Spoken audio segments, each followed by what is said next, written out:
नमस्कार दोस्तों। आज हम बात करेंगे फैमिली पेंशन के बारे में।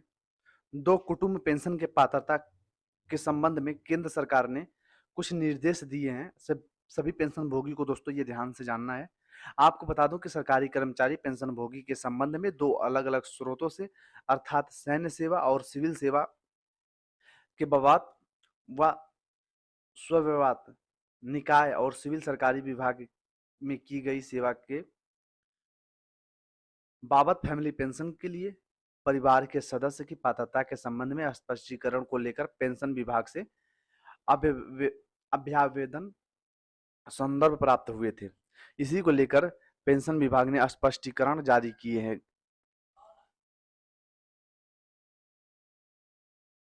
2012 से पहले दो पेंशन नहीं मिलती थी।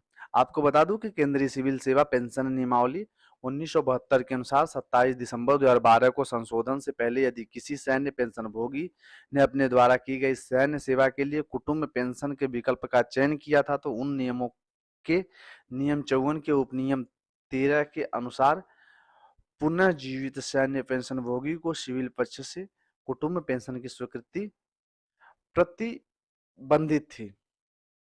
इसी प्रकार उन नियमों के नियम 54 की उपनियम 13 की ख के अनुसार किसी व्यक्ति को दो कुटुंब पेंशन देने पर रोक थी यदि वह पहले से ही केंद्र या राज्य सरकार के अधीन केंद्र सरकार या किसी राज्य सरकार या सार्वजनिक क्षेत्र में उपक्रम स्वायत्त निकाय स्थानीय निधि किसी अन्य नियम के तहत कुटुंब पेंशन प्राप्त कर रहा था। दिसंबर 2012 में दोस्तों ये जो प्रतिबंध है वो हटा दिया गया।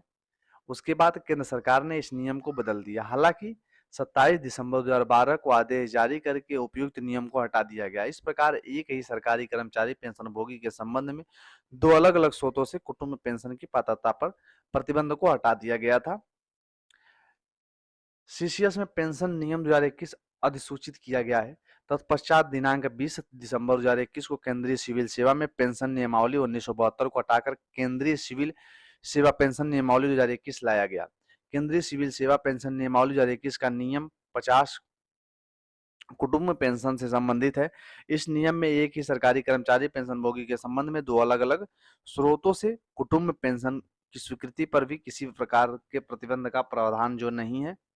उपयुक्त को ध्यान में अगर रखें तो यह स्पष्टीकरण किया जाता है कि एक सरकारी कर्मचारी पेंशनभोगी के संबंध में परिवार के किसी सदस्य को दो अलग-अलग स्रोतों से कुटुंब पेंशन देने पर केंद्रीय सिविल सेवा नियमावली 2021 में कोई प्रतिबंध नहीं है।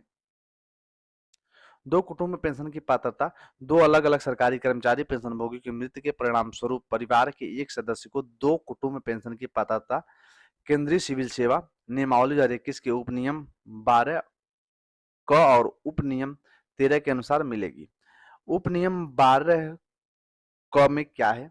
सरकारी कर्मचारी पेंशनभोगी की मृत्यु होने पर किसी व्यक्ति के लिए अनुज्ञेय कुटुंब पेंशन अन्य सरकारी कर्मचारी या पेंशनभोगी की मृत्यु होने पर इस नियम के अधीन कुटुंब पेंशन की पात्रता के अवधारणा के प्रयोजन के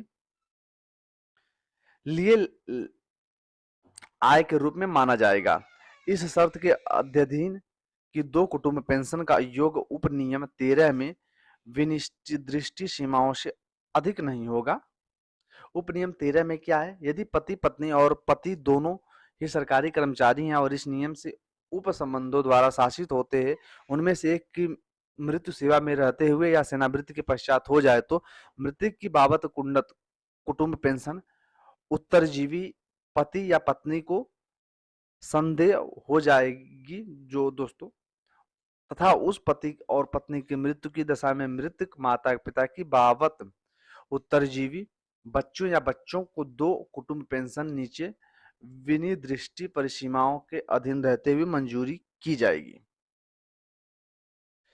यदि उत्तरजीवी बच्चा अथवा बच्चों दो कुटुंब पेंशन पाने के पात्र हैं तो दो कुटुंब पेंशनों की रकम 1,25,000 रुपए प्रति मास तक सीमित रहेगी। फिलहाल दोस्तों इस पे जैसे कोई नया अपडेट आएगा मिलेंगे नए वीडियो में। Thank you.